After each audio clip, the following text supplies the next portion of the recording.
The phrase, be ye perfect as your Father, comes very strongly to mind, and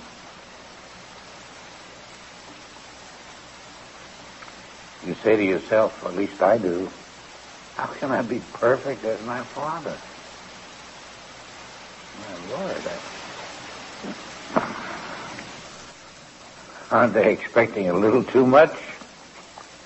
No, they're not. You must be perfect as your Father. This stands in front of us, each of us.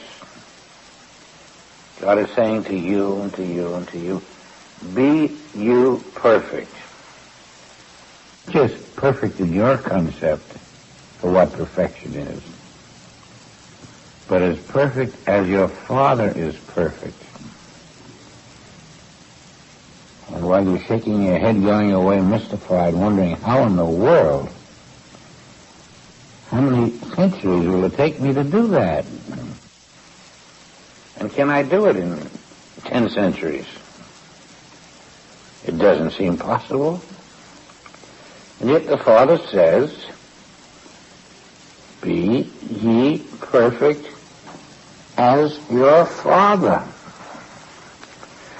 And the secret of it seems to come to me. Can it be possible? Can it be possible that we are perfect? And then it occurs to us that the Son of God is perfect as the Father. Are we not the sons of God? We don't have to become perfect. In fact, we can't. There's no way to become perfect. You'd have to be a less than perfect now. And he can only manufacture what is perfect. He made a perfect you and a perfect me and a perfect him and a perfect her. But he made one perfection. We weren't separated as we are now. He made a perfect Son. So the idea then of being perfect as a Father, fortunately, is not impossible, because you cannot be anything but perfect now in your real self, in your invisible being. So we can start with the assumption that I thank you, Father. I know that you made me perfect, and you expect me to stay perfect, to dwell in the secret place, and to ever be worthy of your perfection with my own. To get my humanhood up to the place where that perfection is.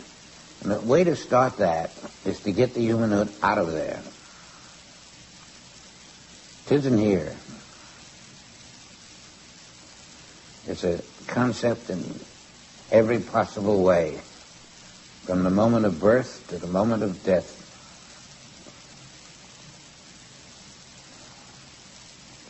Be ye perfect as your Father. Now this is a difficult part. God doesn't live here in time. And it's impossible to continue in time and to be perfect as your Father. You cannot live in time and be perfect as God, and that's it. You have no choice. Fact is, whatever he says to us to do, we want to do. We don't want any choice. We don't want any leeway. We want to do precisely what he said. Be ye perfect as your Father means you've got to live outside of time. So that's our problem.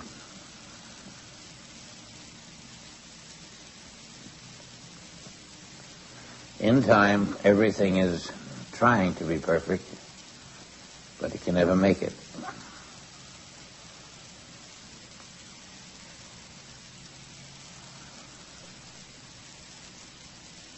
I suppose John Kennedy wanted to be perfect.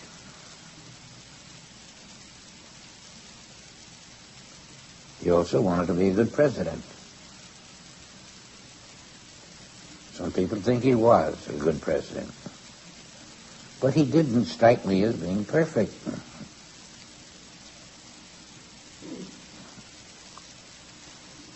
The difference between Kennedy and Christ is quite apparent.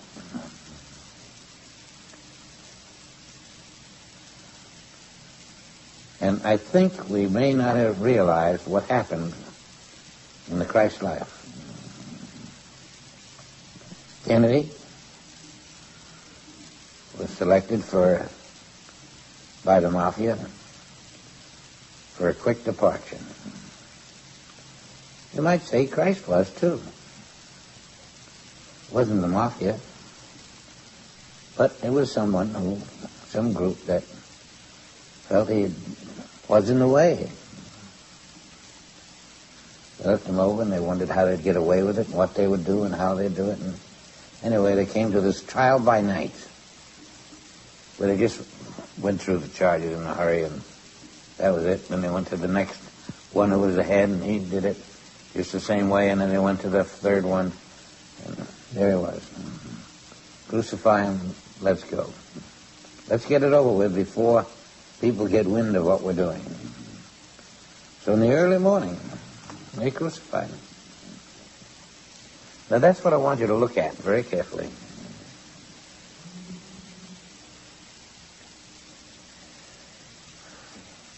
The illusion of crucifixion is very difficult to decipher. But I know you will decipher it.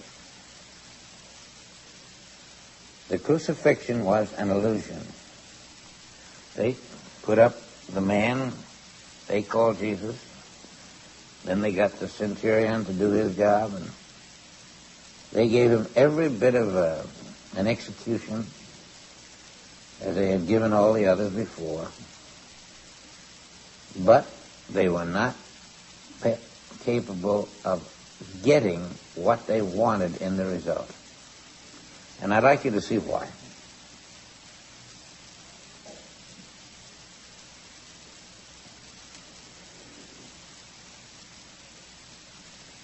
What they saw was an image in time.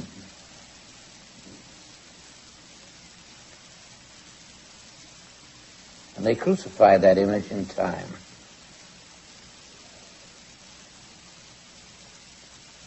And that's all they crucified was an image. The world has never discovered it. I don't think anyone has given it much thought to come up with the answer.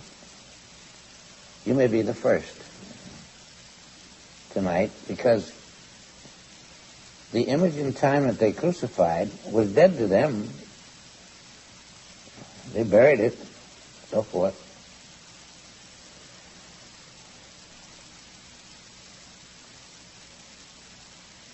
Christ lived outside of time. That's one thing not even the churches are aware of. Hardly anyone in the world is aware of it. Christ was living outside of time, and it was impossible to touch him. When this sinks in, you'll see why it's revealed to you. The crucifixion of anyone in time is an illusion. All you can do is bring human death to a human being. You can't crucify the spirit. They thought they could. They didn't know he was a spirit even. They thought he was another man. You can't crucify the spirit. All you can do is Go through the motions, feel satisfied with yourself, and then go home. But Christ isn't there.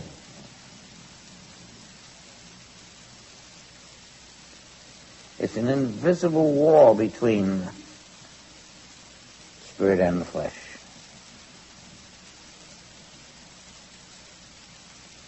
When Christ stepped out of a wall, talked to the disciples after his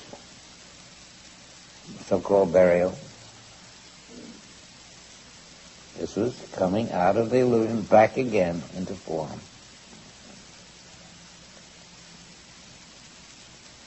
Now we're going to see that,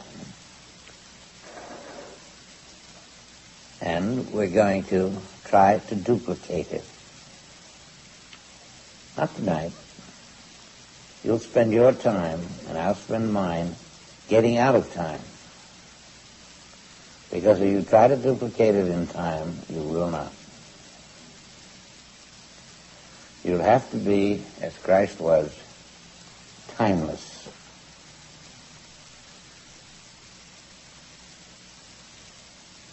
And then when they try to crucify anyone or hurt you or do this or that to you, or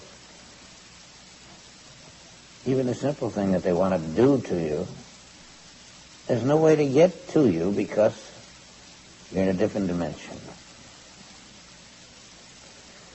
And so the lifting of us to the fifth dimension is going to lift us above time. There will be no time in the fifth dimension. In the fifth world, we live without time. And you may consider it quite a thing because you wonder how people get things done. Well, first of all, we won't be as limited as we are now.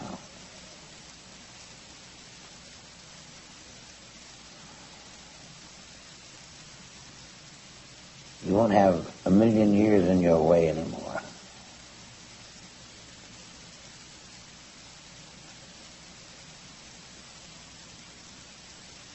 The timeless universe is your destination.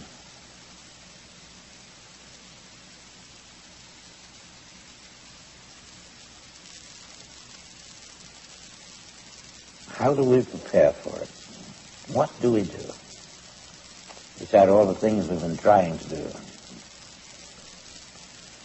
We don't let time creep up on us and fool us.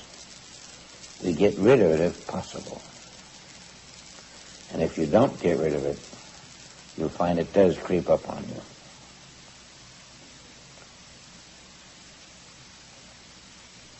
The only way not to die is to get out of time. The last thing you were thinking of. But it's the first thing that Mary's mother, Anna, I'm going to leave for a little while. And when she came back, she had a child, which she had delivered through Immaculate Conception, and she had gone out of time. And then Mary the same. At the age of 13, she stepped out of time. This was a wonderful thing, a difficult thing, but she could do it, and we will do it because she could do it. She went out of time, and Christ was born. When he was born of Mary, he was out of time. Everybody in time didn't know it because they never heard of it. Never heard of it.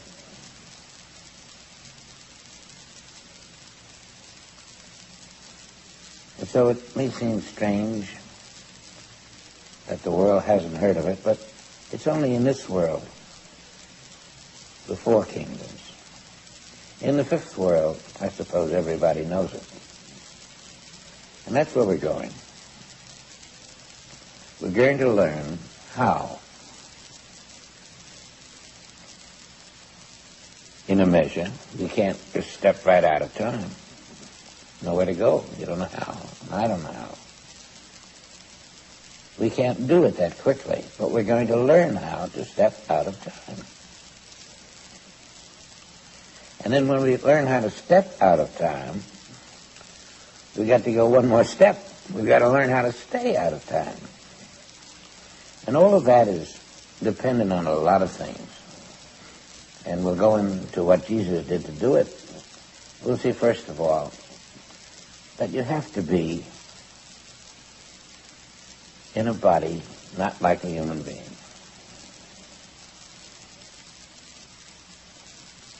A human being can't step out of time. Doesn't matter how intelligent he is, how informed, how devoted. He's got to transform before he can do it. That's in store for us. You may not do it in January of this coming year, or in 10 years, or 50 years. That's what you'll have to do. That's what I have to do. And yet, we know someone who did it, don't we? Besides Jesus. In fact, many of the masters in the Bible obtained it, but we had Joel. And Joel did it. Stepped out of time. A human being that we knew became a spiritual being and stepped right out of time. He was so close, so human, so everything that you are. He had all the vices that everybody has, to a degree. Probably played poker on Saturday night. He had a few enemies who didn't understand him, but he stepped out of time. That's his great achievement. Without it, he'd just be stuck in his own teaching, and it would be only words. So there's hope for us. There's hope for every single one of us. If you know what you've got to do, and you know people have done it, obviously it's possible, and you just got to make certain sacrifices to do it. The biggest sacrifice, we've already done many of them, but when we get down to time, we got to start sometime to get rid of it. Well, you're going to have to be at the office at 8:30 or 9. That's a problem. You look forward to 5 o'clock, you're getting off. And you're teaching your children, and they come home and they have stories of time. And it's all part of living to them and part of living to us. Well, it's not really part of living. It's not living. Just going through the motions as a masquerade. So then, we look at time in a different way.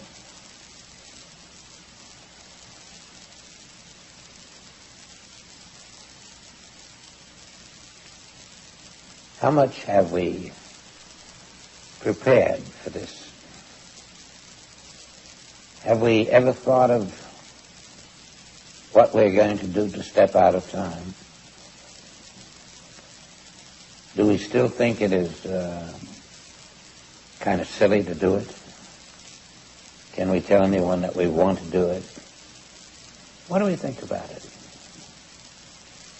So I suppose some of us may think, well, I've heard of strange things than that, but I don't know if I want to do that. That's your privilege. The teaching is that when time is no more, you will have an opportunity to step into the fifth world where time does not exist. A good reference to the point is right here. You may have heard it before. Revelation 10:6. very pointed.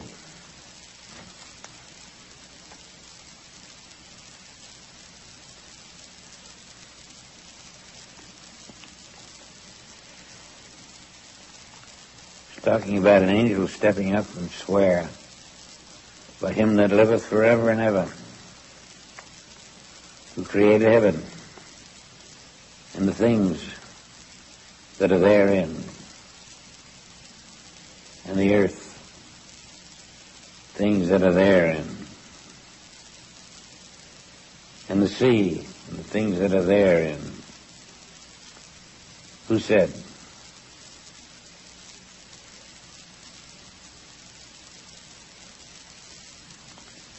That there should be time no longer. Revelation 10:6. That's the only reference to there should be time no longer. Because it's the last thing you'll ever do. Get above time. It's buried in Revelation for some reason, but it's here. That there should be time no longer. In the fifth world, there's no 10 of 7, 10 of 8, 10 of 9.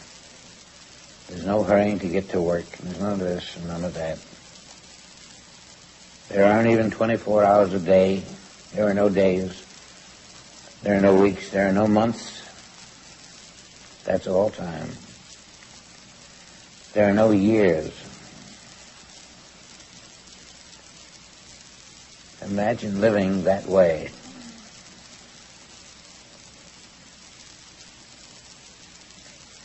Time, what we think is a century, doesn't even exist. We certainly must come to a different level of development.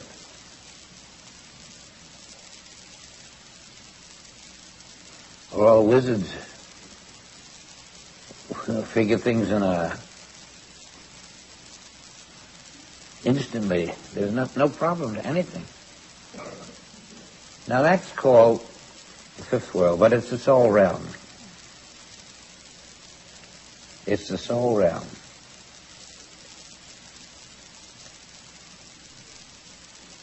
And it's our next step.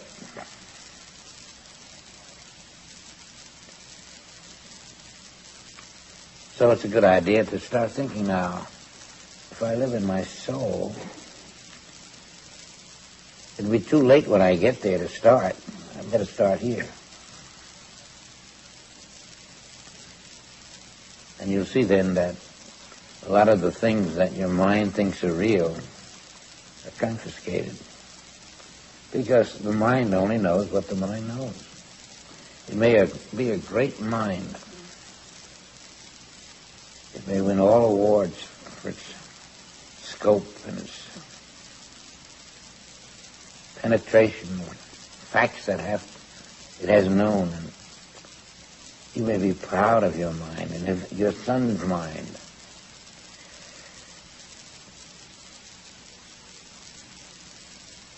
You may be the principal of the school.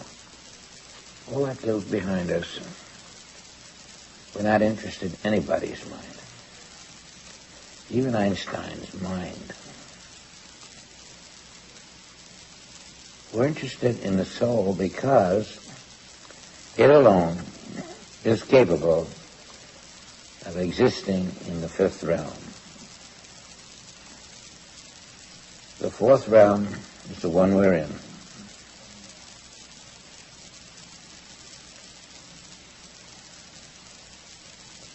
Length, height, width,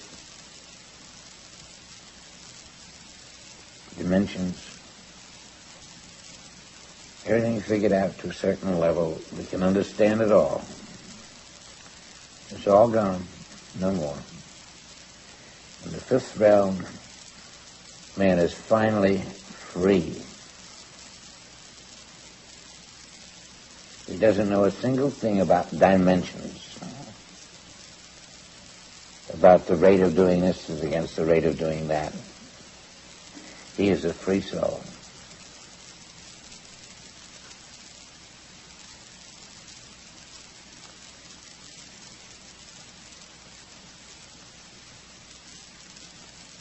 you live in the fourth dimension here, you develop certain habits. They're necessary habits because the cultivation of these habits to the point of proficiency depends on your being very familiar with them. And then you're called upon to drop all the perfect habits. The soul does in an instant what the mind takes 100 years to do. It's called the Christ mind, but we can call it the soul. I would say that they're similar, identical in fact. The Christ mind and the soul of an individual are one and the same. As you come into the Christ mind or the soul in the fifth level, your world changes, of course. We see now with the usual five senses. And sometimes we have a sixth sense, which is very helpful. But in the Christ world, we don't see with the mind. We see with the soul.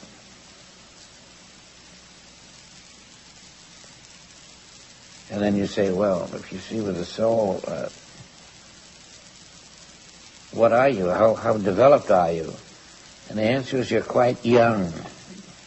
You're an infant child with a soul that is greater than any mind on the earth. An infant child with a soul that is capable of living in heaven.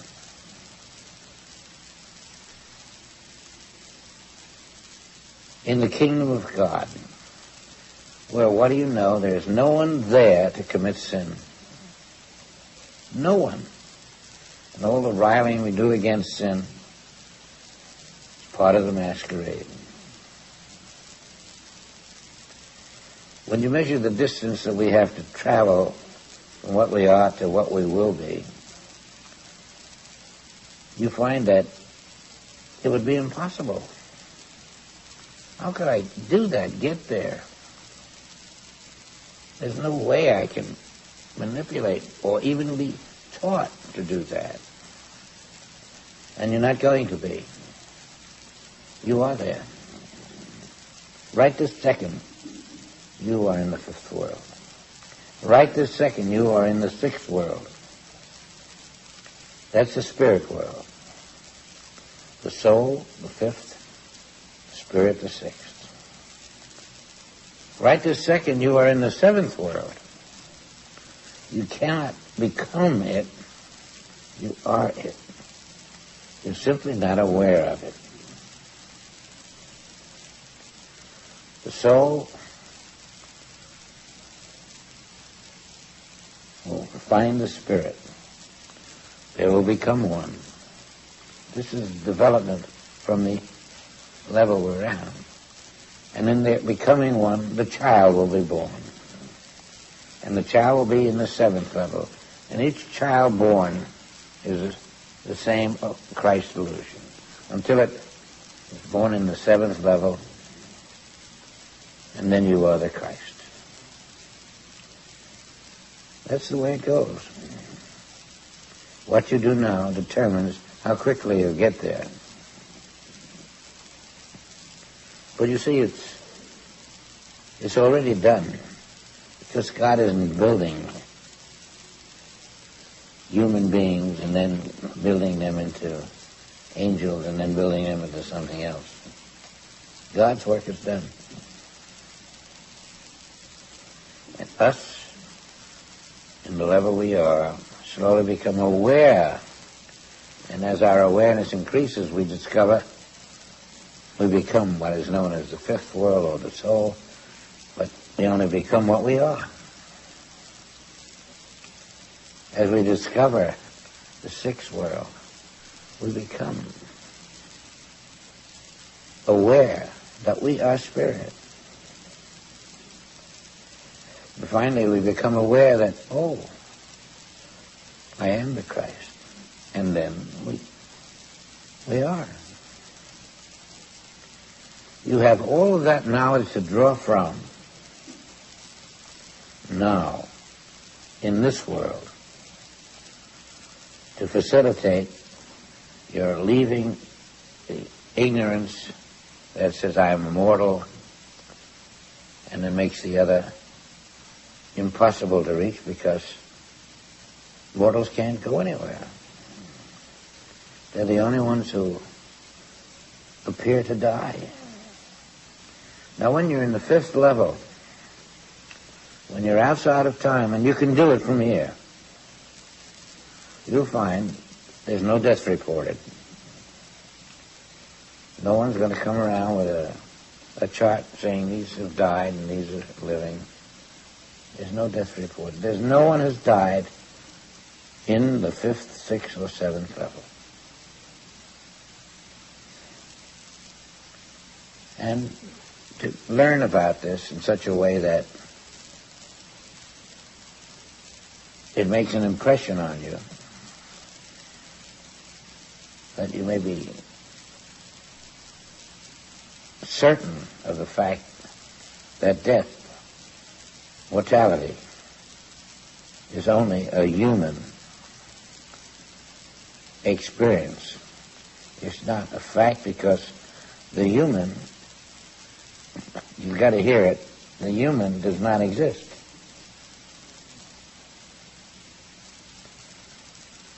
He seems to, and will continue under that impression, and will even think that we die, because the human, when he's no more, we think he's dead. But there is no death because there's no one to die. And it's very sad when you see one of your family dying. But you're one of the few who know, even though it hurts. You're one of the few who know that he's not dying.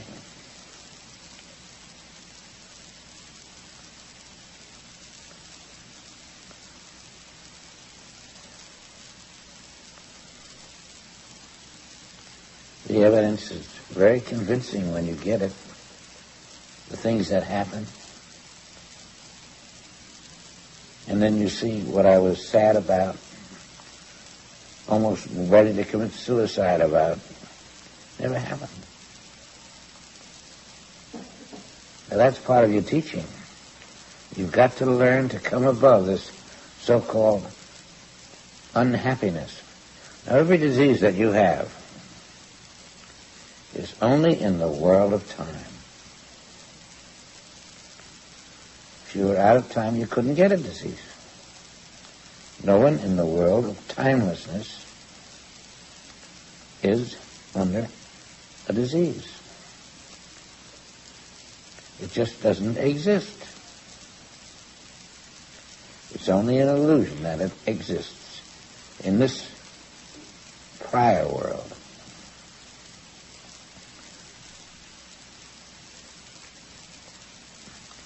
Now, that's the fact. As you dwell with it, I think you'll be ready to say it must be so.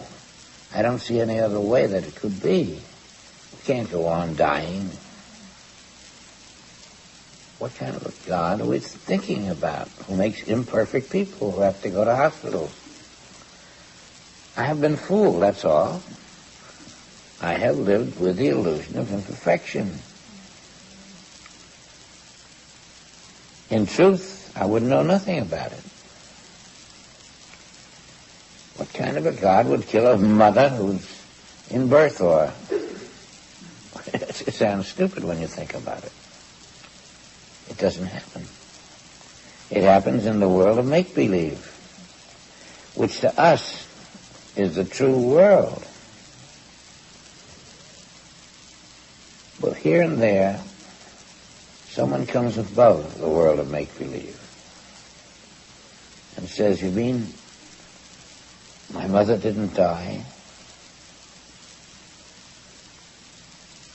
Can I really believe that? Do I have any evidence? The only evidence you can offer this young boy or girl is to educate them to the reality of spiritual identity, to bring them up to a level where we are now and finding it very difficult too, and finally getting them over that level. You can't dismiss the sadness of the world just by talking about it. But in time, you find the ability to step above the belief and to realize that whoever has died in this world was only pronounced dead in the fourth level of being. And that when this individual returns and eventually becomes capable of reaching the fifth level and discovers that he is in the fifth level, he'll only discover what is true now. Everyone is perfect as the Father. How else could we expect to be perfect as the Father? Be perfect as your Father. Realize that your identity is now perfect as the Father.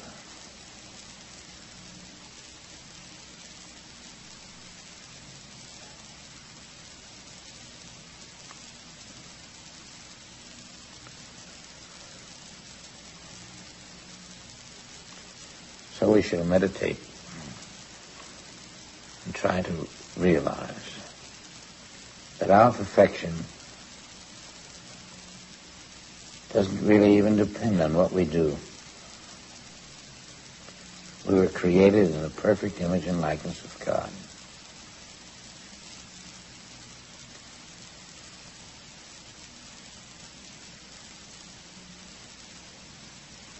What we have to do is to follow the teaching of Christ, who is the only teacher we recognize, and bring our being into harmony with what he taught, so that eventually we can come above the illusion of all of the time world, the material world,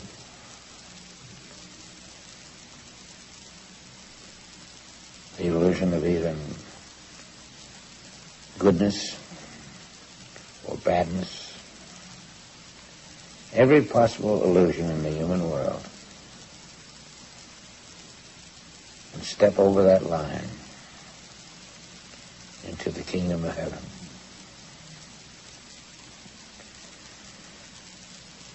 It's probably one of the most, if not the most, glorious achievements that we can ever make.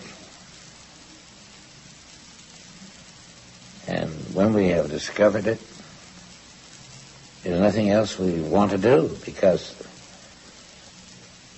we are going to be perfect as our Father in our consciousness to equal what we really are, or else we're going to make that backwards and forwards, learning how to get rid of the undesirable elements in our life. But if we can come through the illusion of undesirable elements and realize that we are now perfect as our Father, somehow we will be granted the divine privilege of knowing who we are.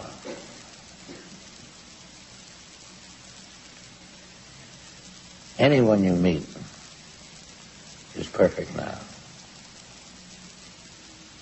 In this world, he may be going to an electric chair because he's done something he shouldn't. And he's got a long way to go. That's all in the illusion world.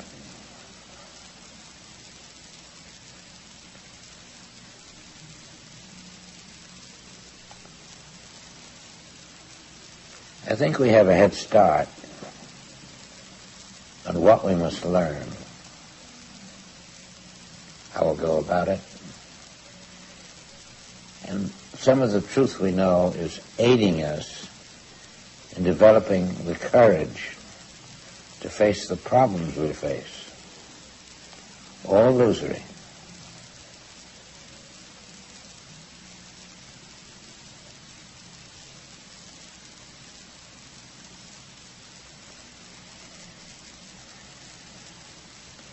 You got to make a start. Got to live as the Christ directed. The only way you can overcome the illusion is to try to be perfect as your Father.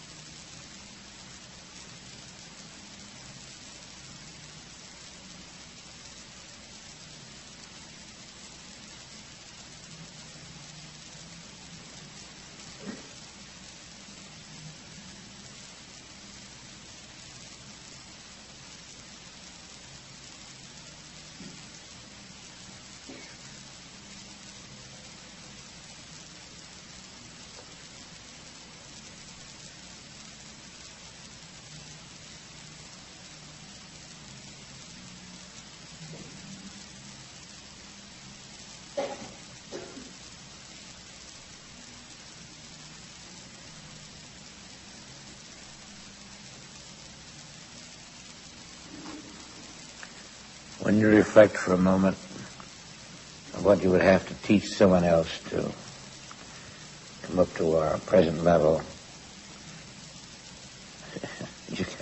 you got to teach more than you could possibly get to the person in a certain amount of time, and you're going to have to do it in the field of time, and you have to teach him some illusions in order to teach him truth.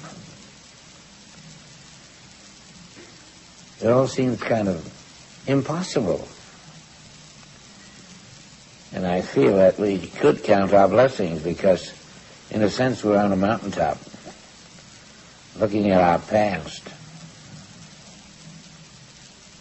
And if we are true to the truth, we can live on what we have learned, take courage in hand, and say, my God, how lucky have I been that I have had this opportunity to study truth, to feel truth. There's no way I could learn this just by myself, by picking up a book. It's so complicated. So many twists and turns. But I feel somehow that most of the twists and turns have been covered by now. I can talk to an individual and rejoice within myself that we're going to make it without saying a single word, just about it, just knowing that we're doing it, we're moving in the right direction. We face some of the hard things already. And you find that that's more true than it was 5 years ago. We have faced some of the harder things. It's true we faced illusions, but we faced them. And we've eliminated them to a degree. And we have some more illusions that are very real to us coming up. But I think I can face an illusion today better than I could 5 years ago. Probably there'll be harder illusions to face than I have faced.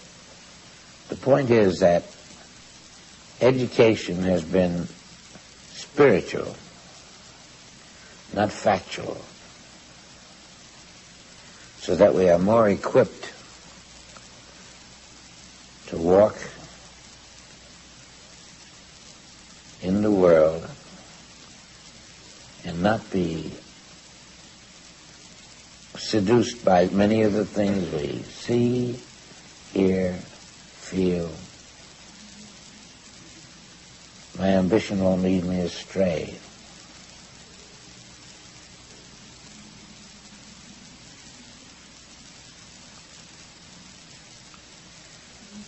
I think the time is premature for rejoicing fully, but nevertheless, I feel very contented about the distance we have traveled, because it makes possible traveling the next distance.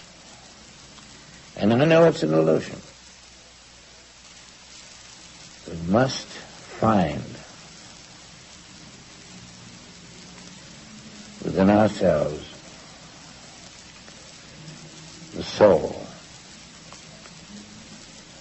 It is the device or the weapon, the ability, the God-given way of eliminating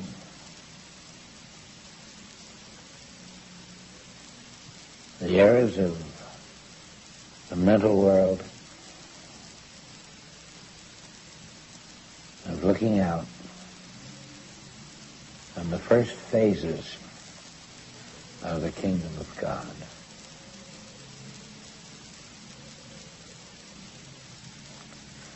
The soul world is the fifth.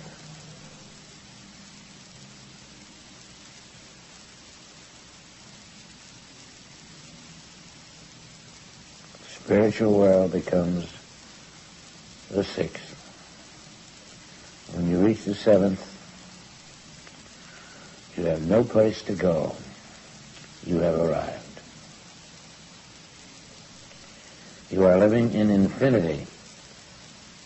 I can't imagine what infinity is like.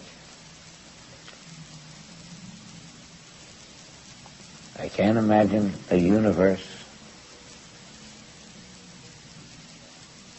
as God is living in it. But all I can do is anticipate. That is the most incredible truth.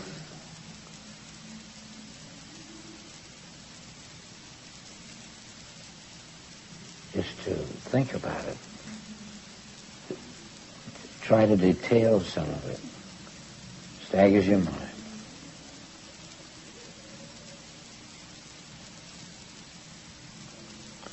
Let's pause for a little while and then come back and see if we can finish this level of the journey in a way that will give us courage and hope, make us feel the possibility of success. I'll see you in a little while.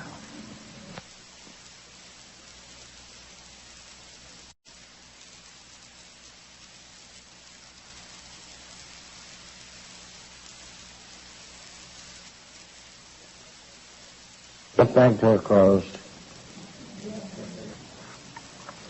I would guess that if we try to make the soul realm our achievement, that we be very specific in the amount of time and in the repetition. I don't think if you go at it, let's say, one night out of a week and try to capture it, you're going to come away with anything that's worthwhile. I think you're going to discover that to find the soul realm, you'd have to work on it daily. And so I'd say before you go to work or before you go to sleep, sometime when it's really quiet and at the same time every day, for 10, 15 minutes, just to get the habit started. And then, when you least expect it in the 10th day, you fall into a rhythm that you didn't in the first 9 days. Something will happen. I find at any rate it works like that for me, that you're not so skilled at the beginning of your attempt, but after a little while you learn what not to do, and then you learn how to blot out certain levels of noise that come into your experience. If I was starting to do that, I would be quiet. Just sit quiet. And even though there'd be some noise around, like the fellow next door, I think, has got a record or something going, eventually I'd be quiet enough to not even mind what's happening. And then finally, the inner self of me would diminish all of the feelings and the thoughts. There would be a stillness inside the stillness that develops so that the outside makes very little entrance. And you get the feeling that I have isolated myself from this world. That's what I'd be trying to reach, my isolation from the world. Now, when you reach that level,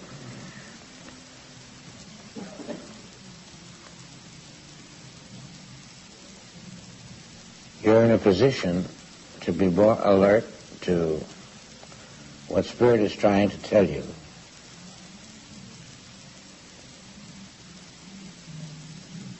Your capacity to concentrate, as you are doing, on this level of no thought becomes a treasured ability. If you can get into it sooner, fine, but if you can't, this is the way you'll find you may develop a comparative unresponse to the world outside and an automatic opposite inner response to the inner.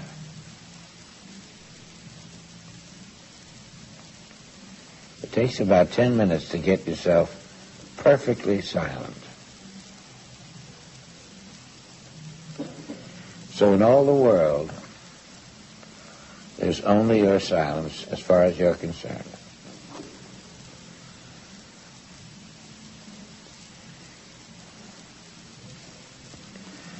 That eliminates to a large degree the mind which would interrupt. And to a large degree, it's an inversion in which you're not a human being anymore.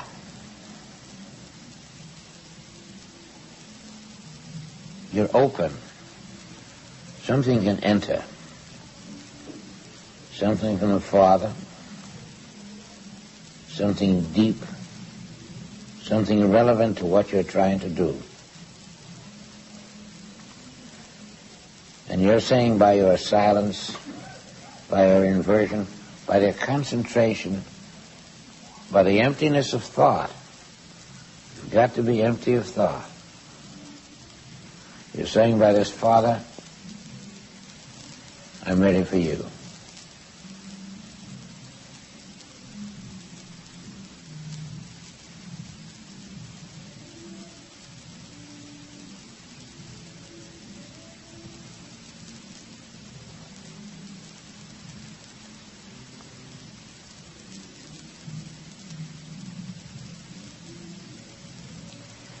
You may feel that something is happening in there.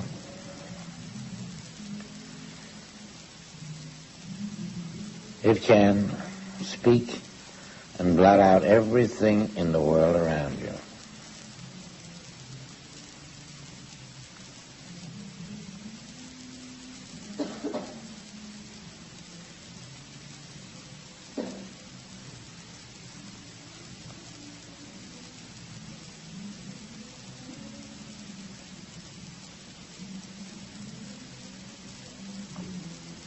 And as it speaks,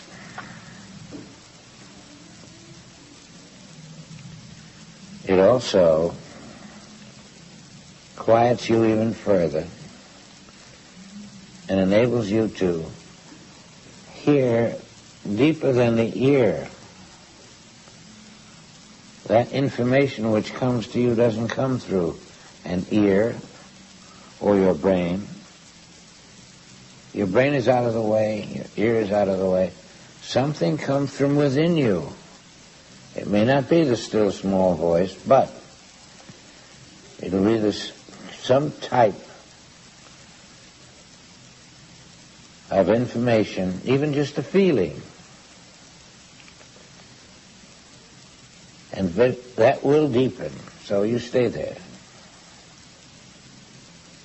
And then when the feeling does deepen, it may give you an assurance that you now have an inner life which is alive. And this inner life is going to be your source for God. Through this inner life, God will come to you in some way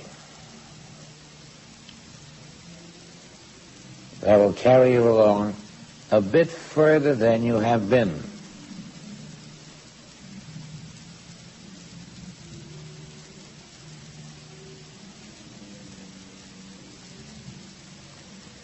There really is no outer world in this inner experience. The outer world has no effect upon you whatsoever.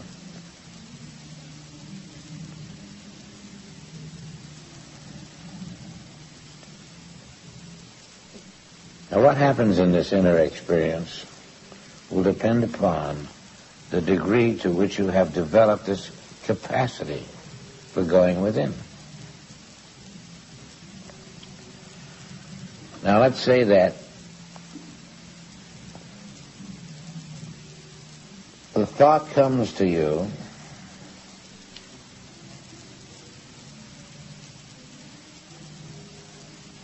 that there is something that I should know, which is on the verge of being revealed to me,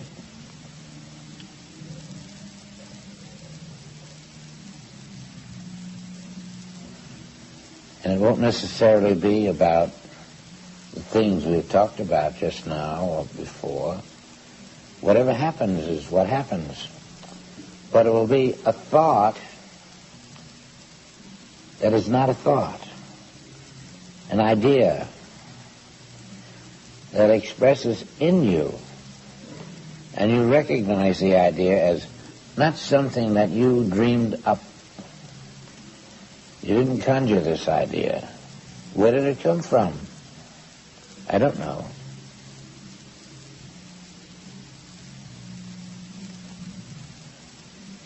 And then the thought you carry along somehow because it lends itself to another thought,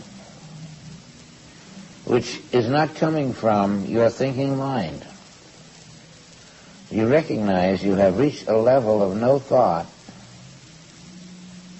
and thoughts are communicating themselves very slowly, but they are being pressed into your consciousness not by any outside influence.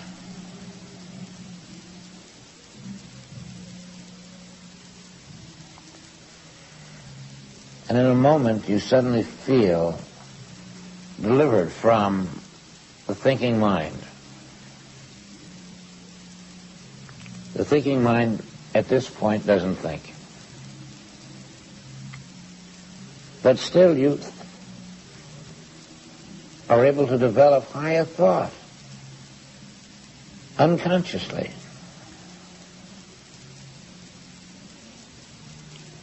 And what that may be is totally up to the inner self.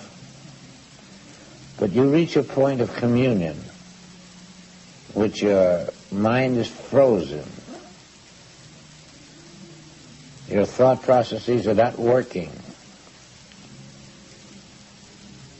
Something is coming through nonetheless, so finally your soul is being awakened, in other words. What else could know what's coming through?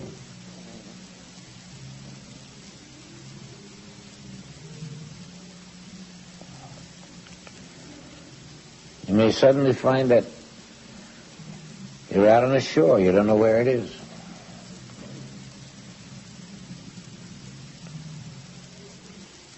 You're deep in a meadow. You don't know where it is. You don't know any of the places where you are transported in this moment, but you're just somewhere else. And you don't see where the voice comes from, but you hear it. You finally hear the still small voice. And things it says are quite strange to you. They sound different. It's not a voice that anyone else could hear outside, but you hear it very clearly.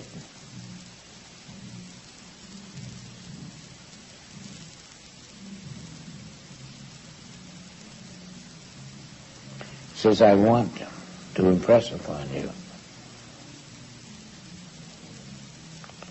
something that you should know.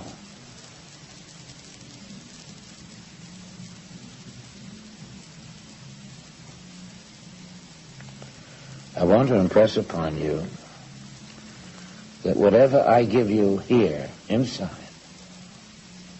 is to be treasured quietly as your own. You may feel you want to follow it. If you feel you want to follow it, do so.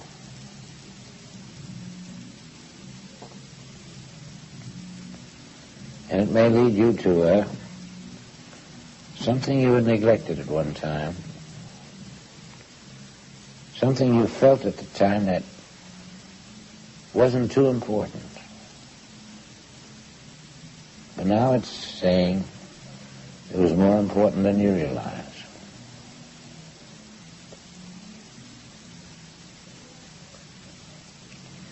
It's going to carry you a little further, until you're not even aware that this is a communication from a voice. It's as if someone were directly speaking to you, and you aren't there. You just hear what is said. And it's still not a spoken voice that can be defined as someone's voice, but you're hearing it. You're listening. You're tuned in fact, you're riveted.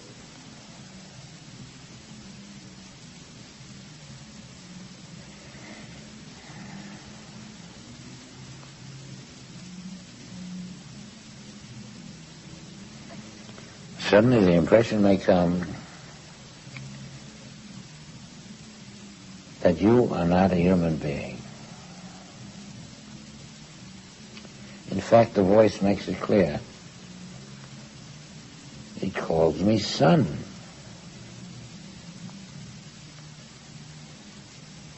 That implies an intimacy, a closeness. And you're listening as closely as you can.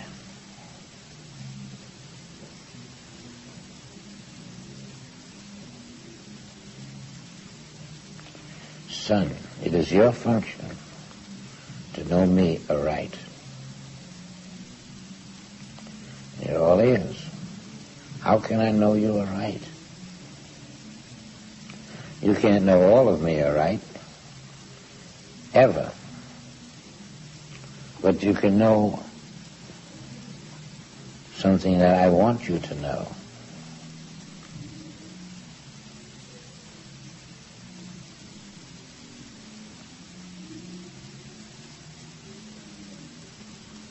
You think you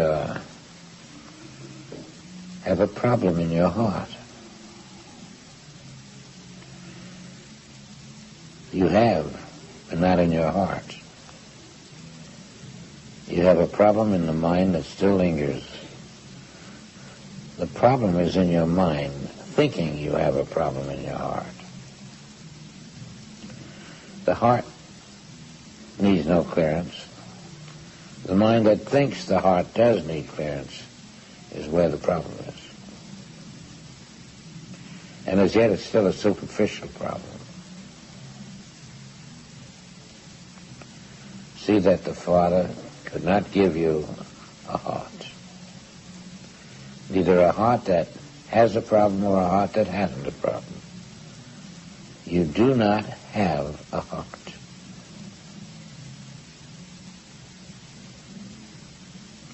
You cannot have a problem in a heart you do not have. Now this is coming from within. It really is that you can trust it.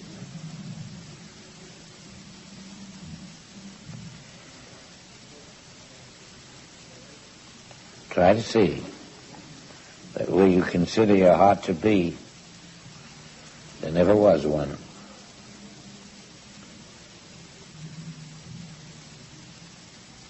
There never will be one. In anyone on the face of the earth.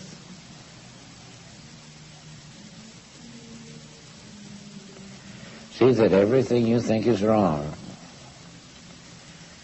only in a make-believe body. You are spirit, and spirit is always perfect. You are nothing else than spirit.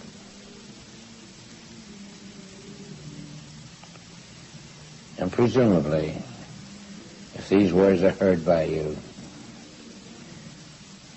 you can say, I think I understand.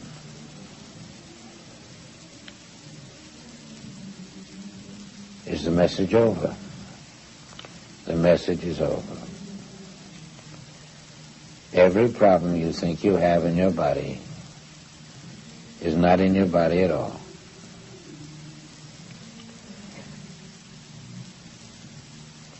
The problems are in the mind that thinks the problem is there. And when you are able to overcome the thinking mind, you may still have a lingering of a belief in the problem in the body, but you will finally realize that it's not in the body.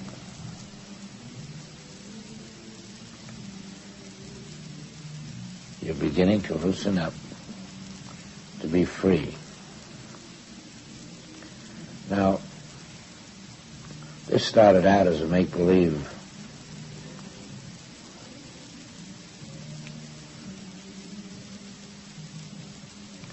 experience, but it began to deepen into something.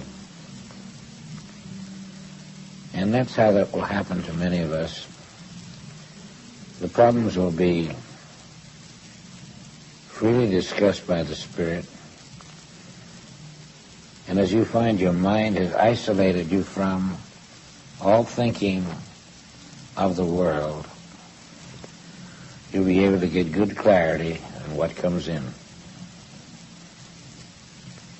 You may find for a while that what you think is the voice speaking is not. But you will discover the meaning of my master.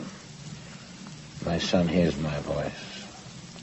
Because your ear will get tuned, very well tuned, so that you can detect what is spirit or what is a mental idea. Now I suggest that you do this once a day. And maybe it's radical, but if you do it once a day, it's only for 10 or 15 minutes. I don't suppose that we've been doing it more than 10 minutes. I think I'd like to work in the morning because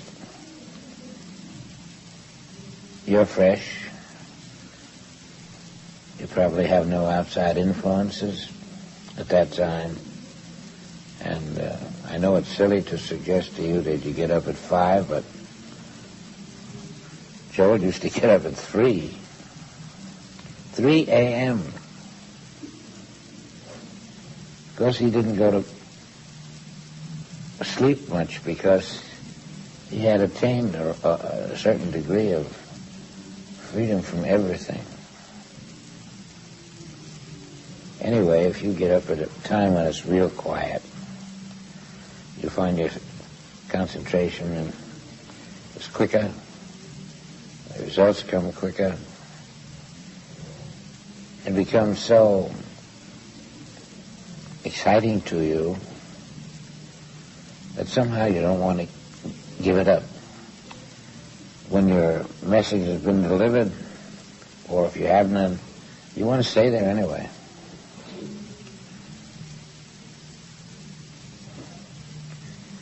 In this capacity to tune into the Father, you'll find a great extension of yourself. You'll find things that happen to you that would not happen otherwise, and it is a way of getting not only the information you need, but it begins to open you even when your eyes are awake and you're walking through the world. Because as you do it daily, you develop this capacity. And in the silence, as you walk through the world, drive the car, do whatever you do, all of a sudden, you find yourself falling into this mood, this quietness.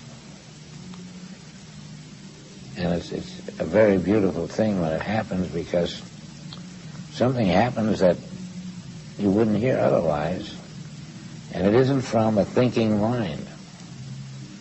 And eventually you get to say to yourself, who is this who's speaking to me? Am I really getting a voice, or am I not? And you'll find to your surprise that things come that are not in the world, and they're not visible, they're not audible, and where they're coming from you hardly know. You begin to suspect you made a contact. And you probably have. Now you've got a friend you didn't have, a friend you can go to. You don't have to say anything. The voice is with you because that's its function. You don't have to talk to it. It talks to you. You may not want to give it up. You may want to stay there. And I will say this, that if you'll work at it one day in a row for a while, you'll develop this companionship. Whereas if you just do it isolated in one day and skip a week, you don't get a continuity started.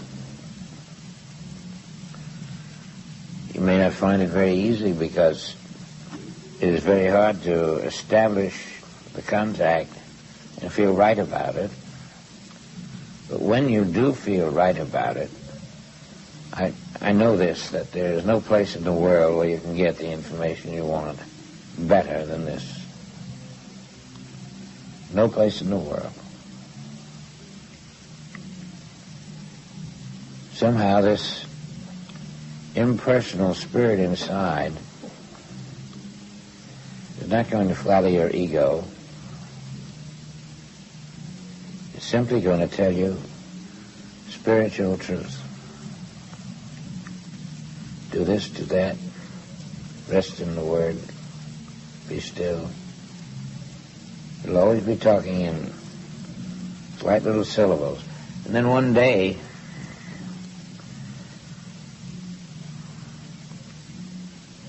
there'll be a mountain of conversation directly from it to you, stuff, you hold your breath. So vast, so unlike anything you have heard before.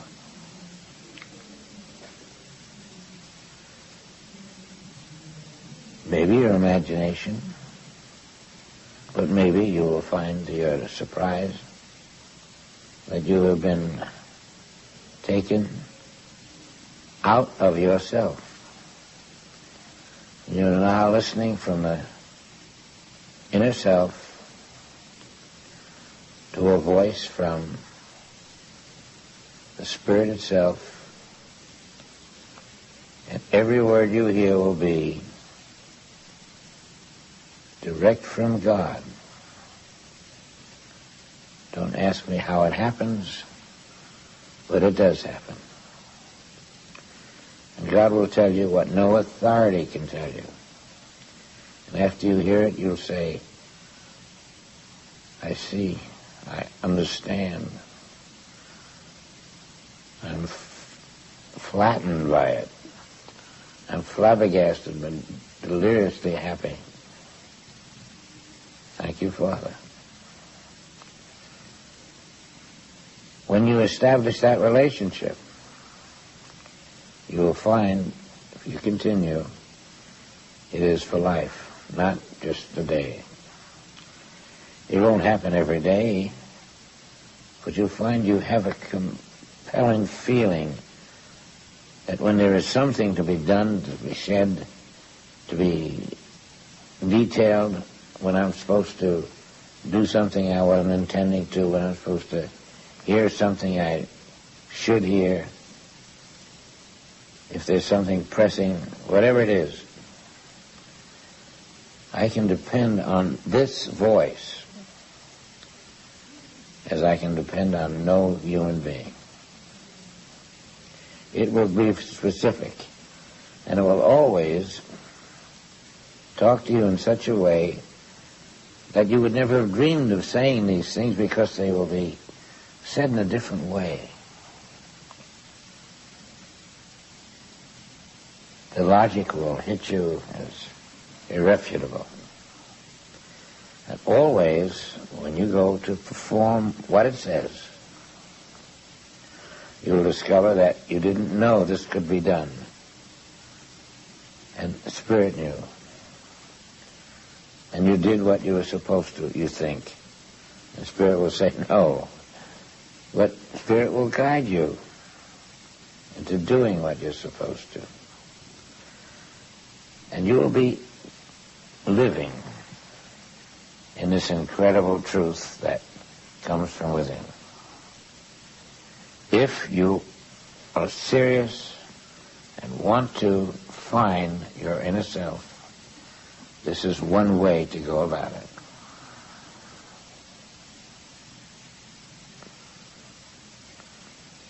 You will never be without an inner self after you have cultivated this inner voice. Nothing can take its place. Nothing.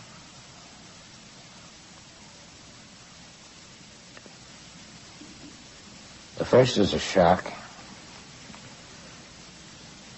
I don't believe I heard the voice. You might say to yourself, it may not happen right away again, it may. But there comes a time when, is that the voice comes to your mind? Seems to. I never heard it before. What is that? And you are aware, finally, that you have been privileged to hear the voice of Spirit in you. And now God has a way of reaching you.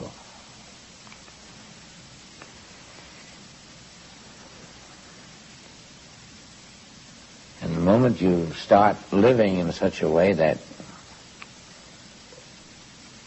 you're just a part-time spirit, the voice is gone. As long as you continue living as spirit, being true to it, being honest, being all the things Spirit expects you to be, Spirit will talk to you. And Spirit has a knowledge of whether you're being in an honest state of mind or not. You utter one lie, and there you go. It's over. It keeps you honest.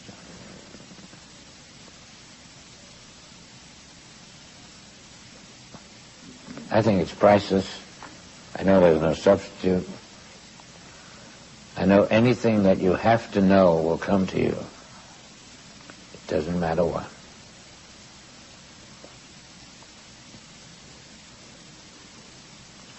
And this is such a tight relationship, such a total faith relationship, that unless you're absolutely living in the true Spirit, Spirit can't reach you.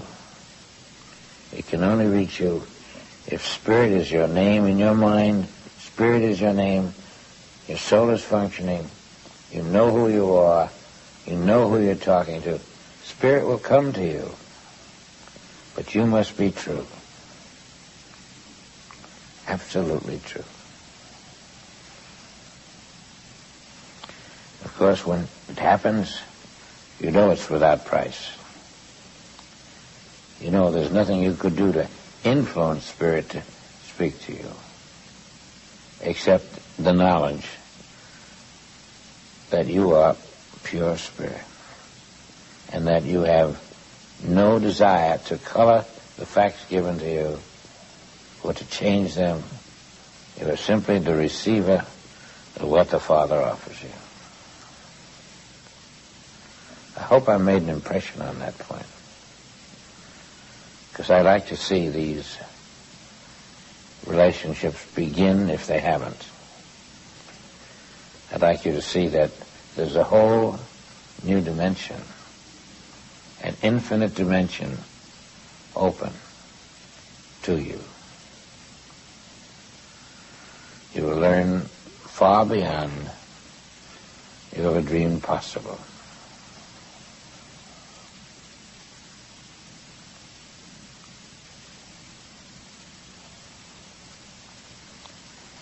This to me is priceless, a pearl of great price.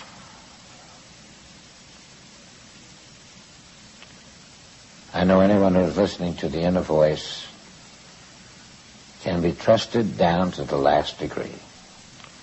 He knows he would jeopardize that if he were not trusted. There's an honest man. Nothing can change him. He's got to be honest to keep the voice coming. If he wavers a degree, he might just blot out something that he can't get back for another 5 years.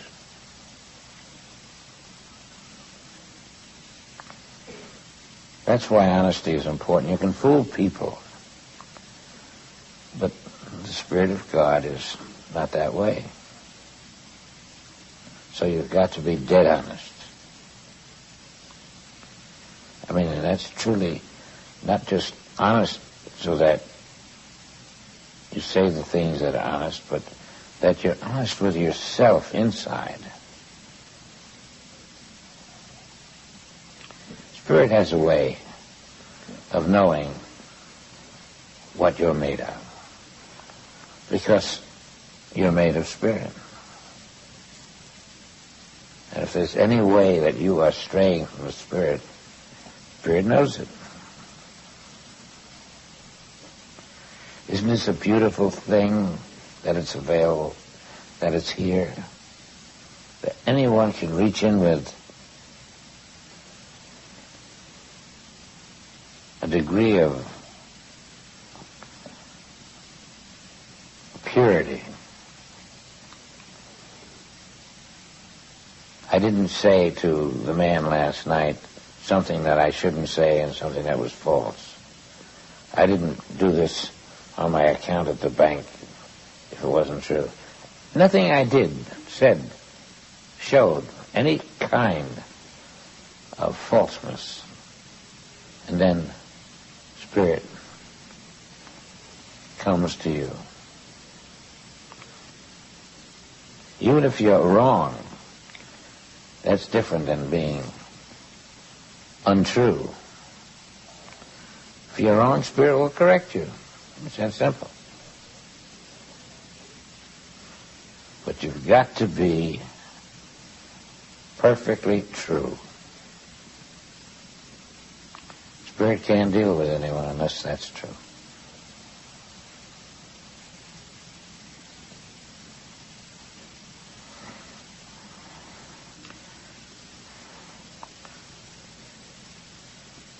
Now, Spirit won't work with you to put more money in your bank or to do this in the world. Spirit is working with you to build your spiritual principles. So what you ask Spirit is, how do I go out and get a job? How do I do this? How do I do that? All things about the world. Spirit doesn't know about the world. You come to Spirit in a different way, and you learn that way. And then it opens you up with enlightenment, shows you things it wants you to know. I think I've covered the subject for the moment. I know that one or two will get it. I know that one or two have got it. Some more will come in later.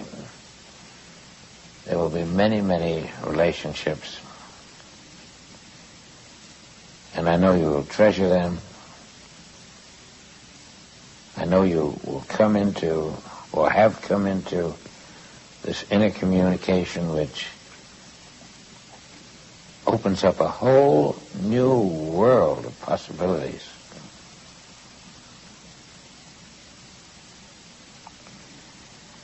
And I'm happy that Spirit said this was meant to be taught. Because I wanted to teach it. But you can only do what the Spirit tells you to do.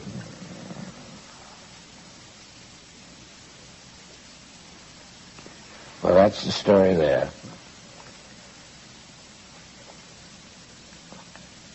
I suppose it's a sort of a prelude to our fifth world experience, because we're going to use a lot of the inner communication in the fifth world. Spirit is supposed to bring us in as babes, little children. And it will have to give us quite a lot of help, encouragement. But the littlest help from Spirit in the fifth world is like a mountain.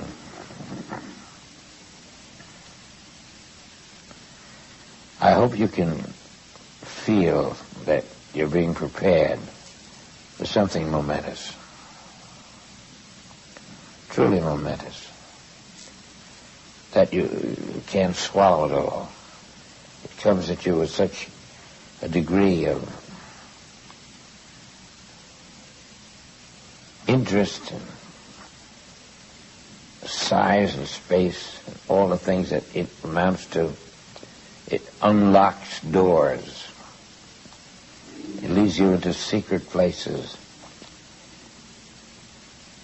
It begins to present to you those things in the kingdom which you wanted to know, but didn't know how to go about knowing. There's so much more.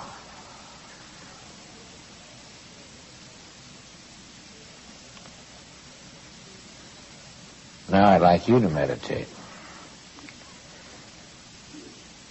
When Spirit says, find the secret place of the Most High, we've just been in it. And you have your secret place. Everyone has. They just don't know it. When you find it, treasure it for your lifetime. Because it will take you to the kingdom of God, ultimately. It will weed out all those things you're not, which you think you are. will weed out those things you think you need which you don't. It will bring you those things which you really need. It will get you working in such a way that you finally put to use what you've been learning. You begin to see all of Joel's principles in a new light.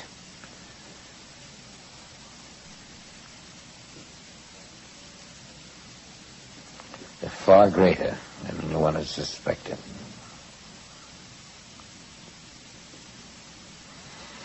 And we can commune. You will commune with many others. You see why love suddenly happens? How can you help but be in love with everyone you find in the inner world? You're in total love. Absolute. You don't even think about it. I just love you.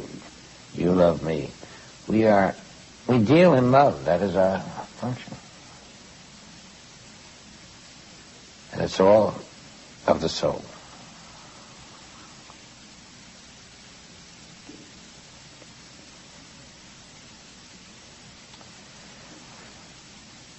I'd like to just remain here a moment, if we may.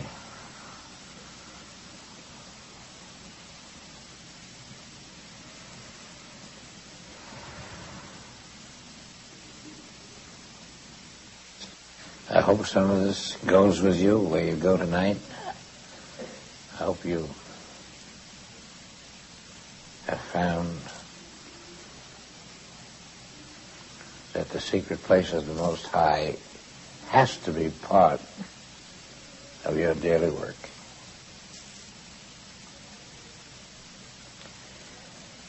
I don't want to say good night, but I'll say it. So I'll see you tomorrow.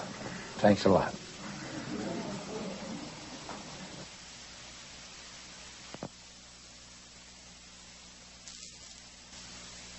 Hey everyone, thanks for tuning into our channel. If you're enjoying the content, don't forget to hit that like button below. It really helps us out. And why not share this video with your friends? Spread the word and help us reach more people. Lastly, make sure to subscribe to our channel and turn on the notifications so you never miss a new video from us. Thanks for watching and see you next time.